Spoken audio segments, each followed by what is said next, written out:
Misal apa yang digali oleh tim Propam Polda Jawa Barat dengan memeriksa penyidik kasus Vina Eki? Kita akan bahas bersama dengan Wakapolri tahun 2013-2014 Komjen Pol Purnawirawan Ugroseno dan juga Guru Besar Kriminolog Profesor Adrianus Meliala. Selamat petang Pak Ugroseno dan Adrianus. Selamat petang semuanya. Selamat petang. Baik, kita ke Pak Ugroseno terlebih dahulu. Pak, sebelum Anda menjabat sebagai Wakapolri ini sempat menjabat sebagai Kadif Propam. Dan apakah hasil pemeriksaan Propam ini akan mampu mengubah BAP atau bahkan menambah BAP baru, Pak? Jadi gini, tidak menambah atau merubah BAP baru gitu. Jadi ditemukan kira-kira ada pelanggaran etika profesi apa yang dilakukan oleh para penyidik waktu itu gitu loh. Jadi inilah nanti akan bisa membuka tabir sebagai contoh, misalnya apakah pengamanan kemudian pemeriksaan TKP itu sesuai prosedur, ya kan?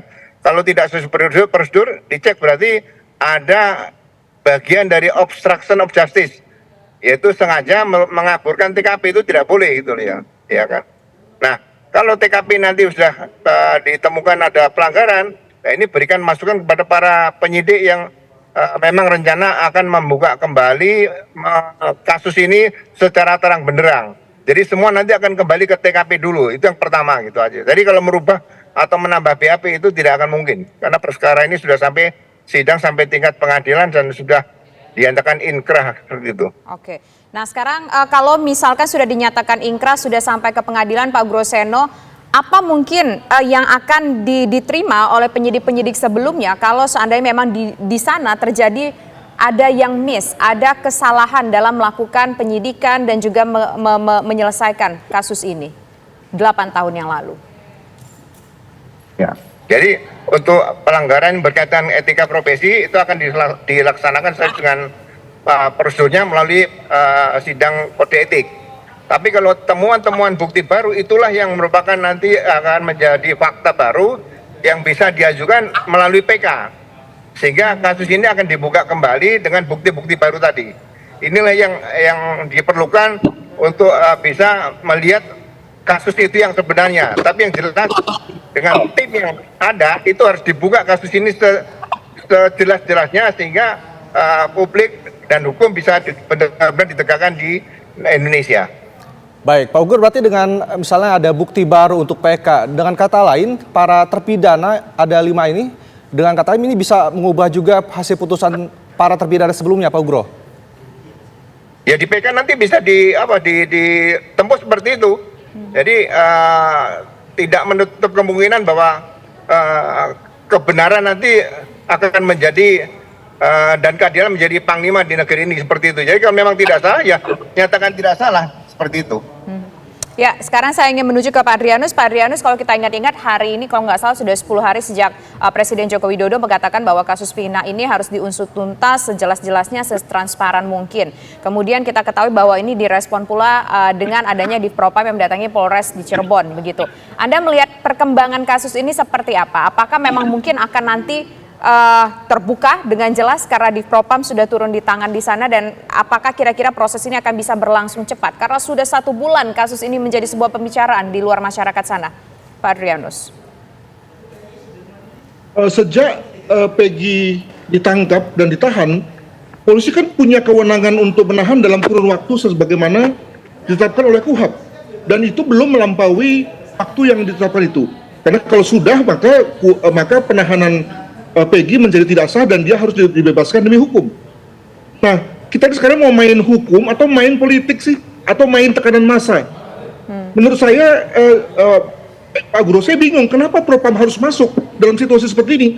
Salahnya di mana? Begitu. Kalau kita bicara mengenai salahnya pada saat pengusutan penyidikan pada kasus pada tahun 2016, ya itu asumsikan bahwa terjadi betul yang dikatakan oleh Pak Ugro, obstruction of justice. Tapi mana fakta yang mengatakan itu? Benar bahwa begitu banyak statementnya, tapi kan nggak ada yang akurat, ya. Contoh misalnya PH-nya saudara Tatal, katanya mau mengajukan PK, sampai hari ini nggak ada. Katanya ada orang yang memiliki kesaksian tentang Peggy bahwa terima gaji dan seterusnya. Lalu kemudian bisa dibantah oleh yang lain, jadi saling bantah. Nah, artinya adalah bahwa bahwa ketika PH mau mengajukan pra peradilan sendiri pun sampai hari ini tidak.